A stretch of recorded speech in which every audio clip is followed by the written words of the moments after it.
القاریہ۔ سورہ القاریہ مکی صورت ہے، اس میں 11 آیتیں ہیں۔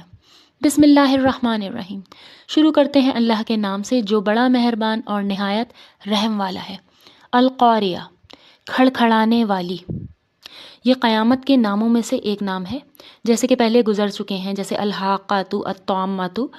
اس لیے اسے کہتے ہیں کہ اپنی ہولناکیوں سے دلوں کو بیدار اور پھر اللہ کے دشمنوں کو عذاب سے خبردار کر دے گی، جیسے کہ دروازہ کھٹکھٹانے والا کرتا ہے، اس لیے کھڑکھڑانے والی۔ مل قاریہ، کیا ہے وہ کھڑکھڑانے والی؟ یوم یکون الناس کالفراش المبثوث، جس دن انسان بکھرے ہوئے پروانوں کی طرح ہو جائیں گے۔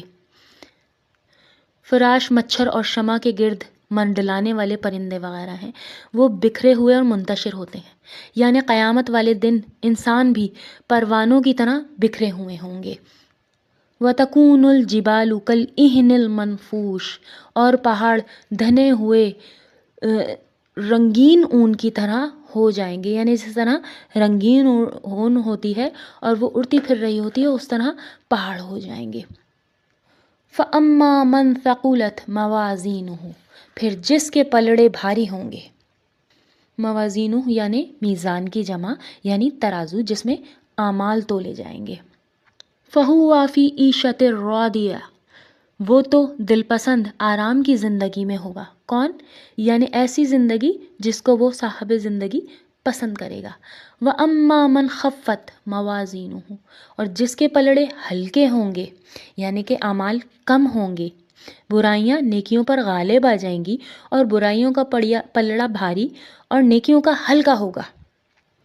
فَأُمُّهُ حَاوِيَةٌ، اس کا ٹھکانہ حاویہ ہے۔ یہ قیامت کا ایک اور نام ہے، جہنم کا ایک اور نام ہے۔ اس کو حاویہ اس لیے کہتے ہیں کہ جہنمی اس کی گہرائی میں گرے گا۔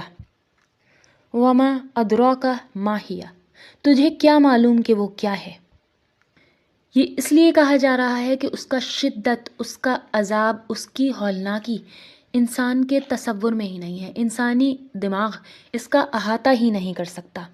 نارٌ حامیہ، وہ تیز تند آگ ہے۔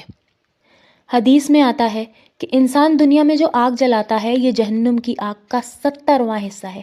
جہنم کی آگ دنیا کی آگ سے 29 درجے زیادہ ہے۔ ایک اور حدیث میں ہے کہ آگ نے اپنے رب سے شکایت کی کہ میرا ایک حصہ دوسرے کو کھائے جا رہا ہے۔ اللہ نے اسے 2 سانس لینے کی اجازت دی، ایک سانس گرمی میں اور ایک سانس سردی میں۔ بس جو سخت سردی ہوتی ہے یہ اس کا ٹھنڈا سانس ہے، اور نہایت گرمی جو پڑتی ہے وہ جہنم کا گرم سانس ہے۔ صحیح بخاری کی حدیث ہے۔ اور ایک اور حدیث میں ہے جب زیادہ گرمی ہو، زیادہ سخت ہو گرمی، تو نماز ٹھنڈی کر کے پڑھو، اس لیے گرمی کی شدت جہنم کے جوش کی وجہ سے ہے۔ صحیح مسلم کی حدیث ہے کتاب المساجد سے۔